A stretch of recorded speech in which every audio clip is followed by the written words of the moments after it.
नमस्कार। बाबा की चमत्कारिक कथाओं के संग्रहालय से एक कथा आपके लिए। कथा इस प्रकार है। ये बात है सन 1969 की। पंडित शंकर प्रसाद व्यास जी ग्राम बरहीड़ा पोस्ट डिग्गी के निवासी अक्सर कथा सुनाने के लिए देश भर में घूमा करते थे। एक बार वो इलाहाबाद संगम के बहुत बड़े पंडाल में सैकड़ों की संख्या में बैठे भक्तों को हनुमान चरित्र का बखान कर रहे थे। महाराज जी भी उस भीड़ में सबसे पीछे खड़े होकर व्यास जी की कथा सुन रहे थे। जैसे ही कथा समाप्त हुई तो बाबा ने अपने एक भक्त को व्यास जी को बुलाने मंच पर भेजा। भक्त ने जाकर जब व्यास जी को बताया कि महाराज जी आपको बुला रहे हैं, तो व्यास जी कहने लगे, कौन नीम करोली, हम नहीं जानते, जाए यहाँ से, हमारे पास समय नहीं है।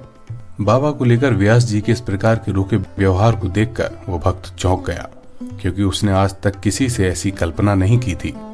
मंच पर उपस्थित दुधारी बाबा ने व्यास जी के कान में कुछ कहा तो व्यास जी तुरंत उस व्यक्ति के साथ बाबा जी के पास चले आए। उसको देख बाबा जी बोले, तू इतना बड़ा आदमी हो गया, हमारे लिए तेरे पास समय नहीं है। ये सुन व्यास जी चौंक गए कि महाराज जी इतनी दूर इतनी भीड़ में हुई बात को कैसे सुन लिया। उसके बाद बाबा बोले, पीछे प्रभुत्तम गाड़ी लेकर आ रहा है, तू मना कर देना कि हम नहीं चलेंगे। इस पर व्यास जी सब तरफ मुड़कर देखने लगे, लेकिन इनको कोई नहीं दिखा।